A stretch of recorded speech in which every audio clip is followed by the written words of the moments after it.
क्या आप सोच सकते हैं कि सृष्टि का सबसे शक्तिशाली राजा क्रोनोस, जिसने अपने ही बच्चों को निगल लिया था, आज एक मामूली नौकर के हाथों धोखा खाने वाला है। ज़्यूस के हाथ में साइक्लोप्स का दिया हुआ ताकतवर थंडरबोल्ट है और मेटिस का दिया हुआ जहरीला काढ़ा।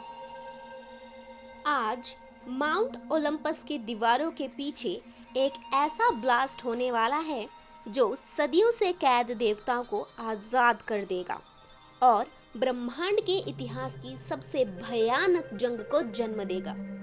क्या ज़्यूस अपने बाप के पेट से अपने भाई बहनों को जिंदा निकाल पाएगा? आज गॉड ऑफ थंडर अपनी पहली बिजली गिराने वाला है। दिल थाम कर बैठिए, क्योंकि आज टाइटंस का राज खत्म होने वाला है। नमस्ते दोस्तों, स्वागत है आपका फोक टेल्स पर। पिछले पार्ट में हमने देखा था कि कैसे ज़्यूस ने अपने हथियारों और दोस्तों की फौज तैयार कर ली है, लेकिन अब वक्त था दुश्मन के घर में घुसकर वार करने का। आज हम देखेंगे सृष्टि का वो पहला महायुद्ध जिसे द वॉर ऑफ टाइटेनोमेकी कहा जाता है। तो चलिए शुरू करते हैं। ज़्यूस के पास थंडरबोल्ट तो था, लेकिन वो जानता था कि अगर वो सीधा क्रोनोस पर हमला करेगा तो उसके पेट में कैद उसके भाई बहन भी मारे जाएंगे। मेटिस ने उसे वो जादुई पोशन तैयार कर दी थी। अब ज़्यूस ने अपना भेष बदला और एक नौकर का रूप धर लिया। रिया ने उसे माउंट ओलंपस के दरबार में एंट्री दिलवाई। क्रोनोस अपने तख्त पर बैठा हुआ था और शराब पी रहा था। उसे जरा भी शक नहीं हुआ कि उसके सामने खड़ा ये नौकर वही बेटा है जिसे वो मरा हुआ समझता था। ज़्यूस ने बड़े ही सलीके से वो जादुई पोशन क्रोनोस के वाइन ग्लास में मिला दी। जैसे ही क्रोनोस ने वो जाम पिया, उसके पेट में अचानक एक भयानक उबाल होने लगा। उसे लगा जैसे उसके अंदर हजारों बिच्छुओं ने एक साथ डंक मारना शुरू कर दिया हो। उसका चेहरा नीला पड़ गया और वो दर्द से तड़पने लगा। सबसे पहले क्रोनोस के मुंह से वो पत्थर निकला जिसे रिया ने उसे खिलाया था। वो पत्थर इतनी तेजी से गिरा कि माउंट ओलंपस की फर्श फट गई और उसके तुरंत बाद एक चमत्कार हुआ। क्रोनोस ने एक एक करके अपने 5 बच्चों को उगलना शुरू कर दिया। सबसे पहले बाहर आई हेस्टिया, फिर डेमेटर, हेरा, हेडिस और आखिर में पोसाइडन। ये बच्चे नहीं रहे, बल्कि अमर होने की वजह से ये क्रोनोस के अंदर ही बड़े हो चुके थे। उनकी आंखों में बरसों के गुस्से और बदले की आग चमक रही थी। जैसे ही वो बाहर निकले, ज़्यूस ने अपना असली रूप दिखाया और अपनी मुट्ठी में दबाया हुआ थंडरबोल्ट हवा में लहराया। क्रोनोस को समझ आ गया कि उसके पिता की बद्दुआ सच हो चुकी है। उसने तुरंत अपने 11 टाइटंस भाइयों को युद्ध के लिए बुला लिया। माउंट आथरिस और माउंट ओलंपस के बीच एक ऐसा युद्ध शुरू हुआ जिसने पूरे ब्रह्मांड का हुलिया बदल डाला। एक तरफ थे विशाल टाइटंस जिन्हें हराना नामुमकिन लग रहा था। दूसरी तरफ थे नए देवता, द ओलंपियंस। ये युद्ध 1 या 2 दिन का नहीं था, बल्कि ये पूरे 10 साल तक चला।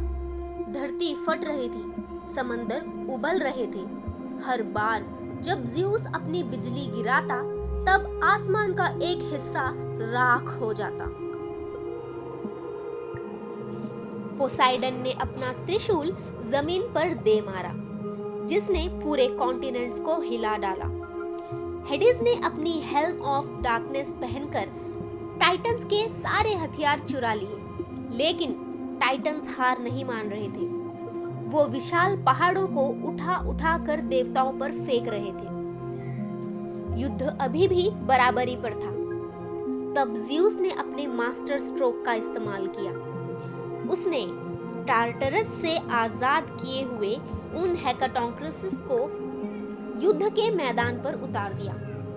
इमेजिन कीजिए 3 ऐसे विशाल जायंट्स जिनके पास मिलकर 300 हाथ थे, वो एक साथ 300 बड़े बड़े पत्थर उठाकर टाइटन्स पर बरसाने लगे। ये नज़ारा ऐसा था जैसे आसमान से पत्थरों की बारिश हो रही हो।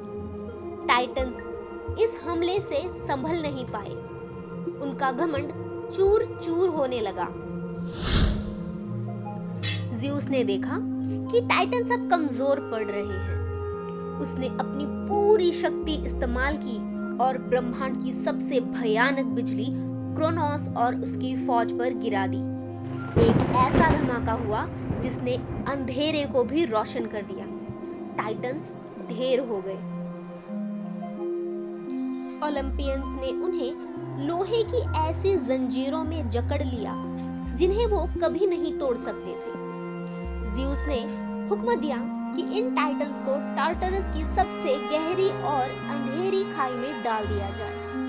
उन्हें वहां कैद कर दिया गया और उन 100 हाथों वाले हेकाटोंक्रस जायंट्स को वहां का जेलर बना दिया गया। क्रोनोस का राज खत्म हुआ। सृष्टि ने चैन की सांस ली। लेकिन युद्ध के बाद अब बारी थी सृष्टि के बंटवारे की। कौन राज करेगा आसमान पर? कौन संभालेगा पाताल लोक? टाइटन्स तो हार गए, लेकिन अब सृष्टि के नए मालिक कौन होंगे? ज़्यूस ने अपने भाइयों के साथ धरती का बंटवारा कैसे किया और क्यों अटलास को पूरे आसमान का भार अपने कंधों पर उठाना पड़ा? जानने के लिए अगला पार्ट जरूर देखें। ये थी टाइटन्स के पतन और देवताओं के जीत की कहानी।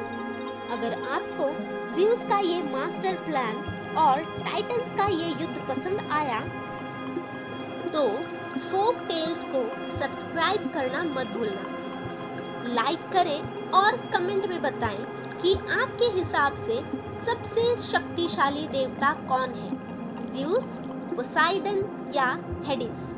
मिलते हैं अगले वीडियो में जहां हम देवताओं के नए दरबार की बात करेंगे। तब तक के लिए कहानियों की दुनिया में खोए रहें।